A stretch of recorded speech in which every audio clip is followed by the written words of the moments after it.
दोस्तों ये है बाजीराव। हमने इसे कल चलाया था चाल पर, बढ़िया वाली चाल पर, लेकिन दमखम और ताकत इतनी है कि जैसे ही इसको एक दिन का रेस्ट मिलता है, जैसे ही इसको एक दिन का रेस्ट मिलता है ये अपने स्टेबल में कूदने लग जाता है, लाते बजाता है, तो उससे नुकसान हो सकता है स्टेबल में, इसलिए बाहर निकाल कर इसको चक्कर ही कटा रहा हूँ। चलो शाबाश शाबाश शाबाश, चलो हट। दोस्तों मेरे हाथ में है ये लगाम और ये लंबी वाली रास। आज एक काम करते हैं, बाजीराव को रास पर चलाकर देखते हैं। जो डोर पर चलाते हैं ना, घोड़े को पीछे खड़े होकर धीरे धीरे इशारे देते रहते हैं और घोड़ा चलता रहता है, ऐसी तमीज आती है घोड़े को चलने की।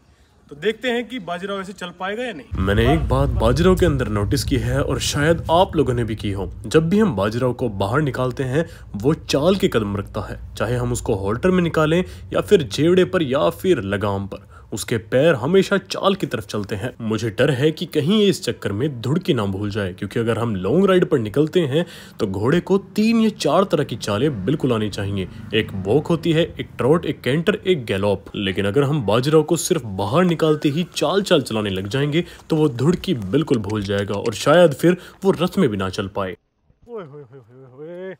भाई आज जो इसके अंदाज में देख रहा हूँ ये मैंने पहले कभी नहीं देखे हैं।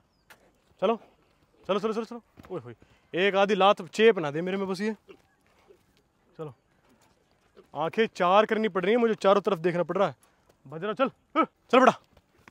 ओए होए, बहुत बढ़िया बहुत बढ़िया बहुत बढ़िया, शाबाश। ओहो देख रहा हूँ। बस बस बस बस बस बस बेटा, बस बस बस बस बस, शाबाश। लंबी रस्सी करूँ? बस बस बस। कुछ दिन पहले मैंने आपसे जिक्र किया था कि हम अपने घोड़ों को कहीं लेकर जाने वाले हैं, लेकिन फिर मैं आपको बता नहीं पाया कि हम लेकर कहां जाने वाले थे।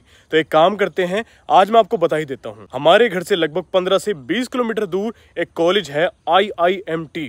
वहां पर पशु प्रदर्शनी हो रही थी, यानी कि पशुओं का एक तरह से मेला लग रहा था, एनिमल्स का फेयर लग रहा था। तो एक काम करते हैं, मैं आपको कुछ दिन पीछे लेकर जाता हूं और आप वहां पर देखें कि हम वहां गए, हमने वहां क्या क्या देखा और उसके बाद जो हमारा प्लान था वो कैसे कैसे चेंज हुआ, उसके बाद बात करते हैं। अगर स्पोर्ट्स की बात हो रही है तो मैं आपको बता दूं कि इंडिया में शुरू हो चुका है प्रो कबड्डी लीग 2025। यहाँ का एटमॉस्फेयर किसी बैटल ग्राउंड से कम नहीं होता। इस प्रो कबड्डी लीग के साथ एक प्रोमो भी लॉन्च हुआ है, जिसमें पार्टिसिपेट करने के बाद आप फ्री रिवॉर्ड्स जीत सकते हो। जितनी ज्यादा पार्टिसिपेशन उतने ज्यादा रिवॉर्ड्स। सपोज आप 4000 की स्टेज पर हैं तो आपको मिलेंगे 200, और अगर आप 12000 की स्टेज पर हैं तो आपको मिलेंगे 1000, और जो एक्टिव खिलाड़ी है उसे मिलेंगे 4000 हर स्टेज पर। तो सिंपल है, प्लेटफॉर्म पर जाओ, मैच पिक करो और फ्री रिवॉर्ड्स पाओ। और क्रिप्टो से ज्वाइन करते हो तो आपको मिलेगा 30 days free play as a gift. 20 अक्टूबर तक प्रो कबड्डी लाइव है, तो अपना चांस बिल्कुल भी मिस मत करो। पिन कमेंट पर क्लिक करो, प्लेटफॉर्म पर जाओ और अपने रिवॉर्ड्स पाओ। दोस्तों आज तक हम अपने किसी भी घोड़े को ना कभी शो में लेकर गए हैं, ना ही कभी रिंग में लेकर गए हैं,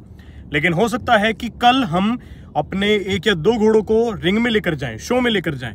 हमारे मेरठ में एक शो होने वाला है, उसमें बल्कि घोड़े ही नहीं सारे जानवर आ रहे हैं। उसमें बैल भी आ रहे हैं, बछड़े भी आ रहे हैं, तगड़े तगड़े झोटे भी आ रहे हैं, जैसे मुर्रा नस्ल के बुल होते हैं ना, वो भी आ रहे हैं। तो देखते हैं कि अब हम पहले वहां पर जाकर देख रहे हैं कि वो किस तरह का वहां का माहौल है, कैसी कैसी वहां पर व्यवस्था है। उसके बाद वापस आएंगे और फिर कल सुबह लेकर हम अपने कैप्टन को या फिर किसी एक भी और घोड़े को लेकर वहां जाएंगे और देखते हैं फिर वहां क्या होता है। लो भाई, इसके अंदर होने वाला है वो शो। ये है IIMT यूनिवर्सिटी मेरठ। ओहो हो भाई, ये है, क्या बात है, क्या बात है जी। ये रे भाई कटड़े झोटे। कल का है, कल का। लो भाई प्रकाश से मिलो। और क्या नाम है? अरे वाह क्या बात है। यहाँ तो बैल भी हैं। ये बैल है गाय है? बैल, वाह। ऐसे ऐसे बैलों का यहाँ प्रदर्शनी है, मजा आ जाएगा यहाँ। वाह बिजोर है पूरा यार। सुनील जी क्या कर रहे हो, हट जाओ। ब्रीडिंग के लिए वैसी है भाई, बहुत तगड़े तगड़े। प्रकाश कहाँ है, घुमाओ यार, देखें सही। चलो चलो चलो। वो प्रकाश एक झोटा दिलवा दे यार गंगा स्नान के लिए।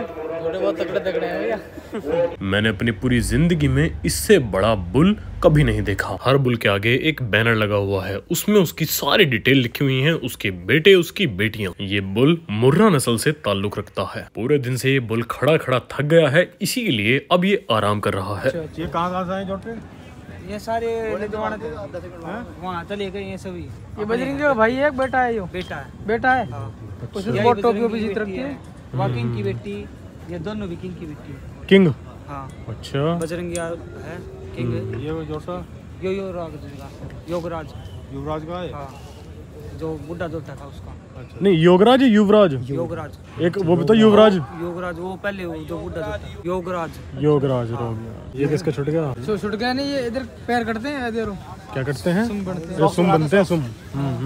बहुत अच्छा जुगाड़ बना रखा है इन्होंने। यहाँ पर सिर्फ बुल नहीं है बल्कि बछड़े, बछड़ी और गाय भी हैं। इनके माथे पर जो ये रिबन लगाया हुआ है इसका मतलब है मेडल, यानी कि इन दोनों ने जीत प्राप्ति कर ली है। देखो भाई हमने लगभग सभी चीज देख ली है।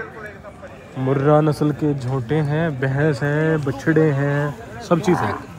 अब ज़रा घोड़ों की तरफ भी चलते हैं ना, हमारे पास तो घोड़े ही हैं। घोड़े ये अली भाई का घोड़ा है।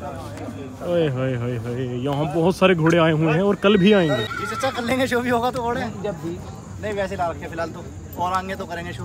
दोस्तों बहुत ज़बरदस्त वाली पशु प्रदर्शन यहाँ पर चल रही है। घोड़े भी आते जा रहे हैं, बुल भी आ रहे हैं, बछड़े भी आ रहे हैं, गाय भी, भैंस भी, सब आ रहे हैं। और ऐसी ऐसी भैंस मैंने कभी ज़िंदगी में तो देखी नहीं है। ठीक है, बड़ी कमाल है। अब देखते हैं कि हम प्लान बनाते हैं कि क्या हमें घोड़े लाने चाहिए या नहीं लाने चाहिए। चलो फिलहाल हम निकलते हैं यहाँ से और पहुँचते हैं अपने फार्म पर, क्योंकि बारिश पड़ चुकी है भाई तगड़ी वाली। भागो भागो भागो भागो, चलो चलो चलो चलो चलो।